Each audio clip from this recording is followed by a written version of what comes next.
From WMC, the news center of the Mid-South, here is Action News 5. Good evening, I'm Kim Hindrow. I'm Joe Birch. Mason Granger is on assignment this evening. Jack Eaton will have sports and Dave Brown the weather, all later in this broadcast. The man whose name is synonymous with American music will be in Memphis Friday to announce his involvement in a museum in the Great American Pyramid. Dick Clark told Action News 5 through a spokesman today that he will open a museum in the pyramid in conjunction with his American Music Awards show. The awards show began in 1972 in Los Angeles to spotlight American musical artists in the recording industry. Clark was here in April to discuss a deal with Pyramid manager Sidney Schlenker. He'll be back in Memphis Friday for a noon news conference at the Peabody. Clark's expected to fly out shortly after that announcement. Interestingly enough, the trophies given at the American Music Awards are shaped like pyramids. Clark is not expected to move the awards show to Memphis, but the pyramid will be highlighted in future American Music Awards productions. People who live on Mud Island are finding out that even though they live near the pyramid site, it's not going to do them much good for Friday's Big Dig groundbreaking ceremonies, unless, as Randy Travis now reports, they want to pay the right price. It all started when Big Dig planners decided to close off the Auction Street Bridge for Friday's festivities. Workers today began putting up the bleachers for the expected crowds. This is one of two ways of driving to the island, but that's not the main reason people are upset. I'm not happy about that. Well, I don't mind the bridge being closed, but if they're not going to let us walk across it, I don't like that at all, because I was going to walk from my apartment to the festivities. Karen O'Terry lives at this Mud Island apartment complex. Many of the 300 residents hope to leave their cars here and walk to the Big Dig. But starting Friday morning, cars and people will be banned from crossing the Auction Street Bridge, leaving island dwellers with the only other option of joining the traffic from the north end of Mud Island and fighting with everyone else for a parking space. I think I'm going to have to rearrange my whole day to work around it Friday. Very inconvenient to residents here. Organizers say they've got to keep the bridge closed just to be fair to the people who are buying tickets for the bridge party. Those tickets cost $50 a piece. And for that kind of price, they want to be able to promise an exclusive view of the Big Dig. Some residents say they'll spend the bucks to get on the bridge or pay $10 to go through the Mud Island Park and then take the monorail over to the city. But others say they'll just stay away Friday night until the Big Dig gives them back their island bridge. Randy Travis, Action News 5, downtown. And speaking of parking, the city is providing special places for handicapped people. They can park in City Hall's garage or at the Cook Convention Center. They will also have a special place for mobility impaired people who want to watch the ceremony. If you want to head downtown to watch the Big Dig, you may be wondering where you're going to park. Organizers are recommending that you park somewhere in the central and southern parts of downtown and ride a free Argent Bright shuttle bus to the Pinch District. There are two shuttle routes. One runs from Peabody Place in Maine to Front Street to Winchester to 2nd and back again to Peabody Place. The other runs from Peabody Place and 2nd to 3rd Street to Exchange to 2nd Street and back again to Peabody Place. Both stop at a number of places along the routes and run continuously from 5 p.m. to midnight. The streets of the Pinch District will be closed to traffic beginning at 9 a.m. Friday.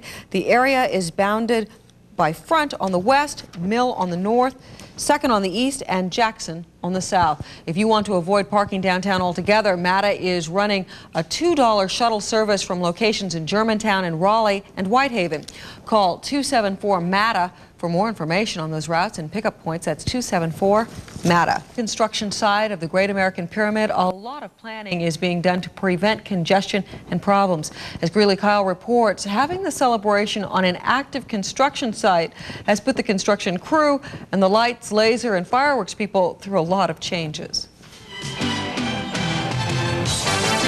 Putting on a multimedia laser fireworks music show in a downtown location is hard enough. But to do it at a working construction site is even harder. Bob Carrier is lighting designer for the Big Dig and says he first thought doing the show at the construction site would be a nightmare. It's a mud hole, it's a pit out there, you know, so it makes it a little harder.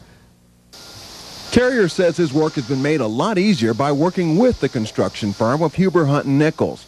Monty Thurman, the project manager, says it's taken a lot of planning to figure out how to work the construction around the show. Well, it's taken up an awful lot of my time, you know, that normally you wouldn't have taken up in a construction process. We've got an awful busy process down here as it is.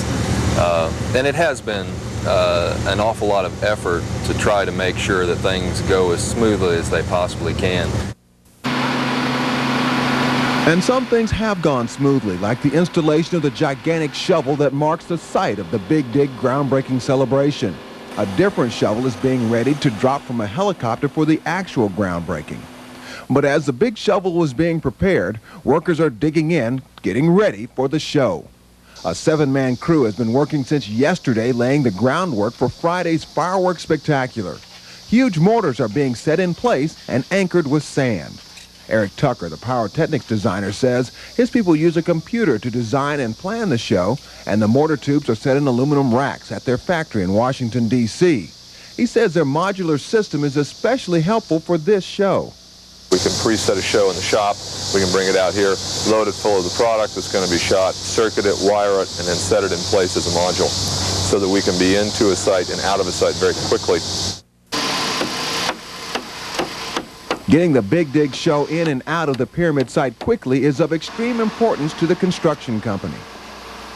Friday, almost all the work here in the hole will have to stop as the Big Dig crews move in with their light trucks and their lasers. There'll even be a 10-foot wide, 600-foot long strip of fireworks blocking the main road to the construction site. So far, officials say celebration preparations haven't slowed down the work. Greeley Kyle, Action News 5. The Great American Pyramid is scheduled to be completed by May 20th, 1991. Of course, if you plan to be at home Friday, we'll bring you the sights and sounds of the Big Dig spectacle. That's right. Action News 5 will be live at the Pyramid site at noon, 5, and 10 o'clock on Friday. And at 8 o'clock, TV5 celebrates the Big Dig with a 1-hour special, including the fireworks and laser shows, which will be unlike anything ever witnessed in the Mid-South. So if you can't be there in person, join us for the Big Dig live on TV5 on Friday. And if you are at the Big Dig and you want to relive the celebration, we'll rebroadcast our special on Saturday at 6 o'clock, immediately following Action News 5 at 5:30. Escaping the new ordinance is the Great American Pyramid. It includes no seismic design despite a big debate over its safety. Many wondered what would happen if a major quake hit when the 22,000-seat arena was filled for a big event. Jackie Nadell has the story.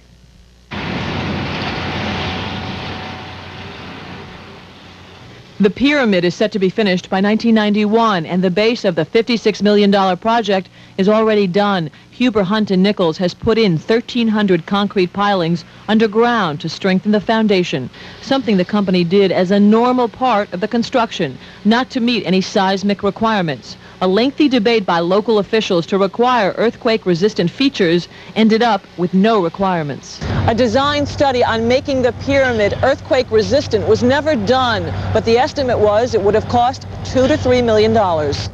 Shelby County Commissioner Charles Perkins was one of several officials who at first wanted seismic design included. Today, he's pleased to hear about the concrete pilings already in place and now wonders if a so-called seismic design would help all that much. Because of the shape of the building itself, it is somewhat earthquake resistant anyway, and the additional money would only give us a certain level of protection. It would not, for instance, if the epicenter had been under this building, it probably wouldn't have survived with $20 million worth of additional protection. So Perkins says despite the quake in San Francisco, he has no regrets about the way the pyramid is being built. Jackie Nadell, Action News 5. Pyramid developer Sidney Schlenker was out of town and unavailable for comment. City Councilman Ricky Pete says he's the victim of a racist attack from the white power structure. Good evening, I'm Carrie Hoffman. Pete says Mayor Dick Hackett conspired with the FBI and U.S. Attorney Hickman Ewing to frame him. Yesterday, Pete was arrested by the FBI. He's accused of extorting $1,000 from land developers in exchange for his vote on City Council. I am guilty of nothing more than being an outspoken, aggressive black man who stands up and speaks out for his people. Pete says the people who live in District 7 are standing behind him and says he's received hundreds of phone calls of support. Pete says he'll fight the extortion charges all the way in any attempts to remove him from City Council. What caused the Fuselage Airlines jet to tear open in Pacific skies off Hawaii is still a mystery tonight. Today, the hunt for clues on 9 missing persons continued, as Jerry Bowen reports. The Coast Guard continues to search the ocean off Hawaii for debris and victims from United Flight 811. So far, 2 airplane seats and a large piece of metal have been recovered, which may help determine if structural failure caused the jumbo jet to rip open at 23,000 feet over the Pacific, sending 9 passengers to their deaths. NTSB officials say only that it's one factor being explored by the investigating committee. It will look for any aspects of sabotage. It will examine the door systems, document the cargo area. A bomb-caused rupture of the right side cargo door and passenger cabin seems increasingly unlikely. Passengers heard no explosion. All I can remember is a ripping noise.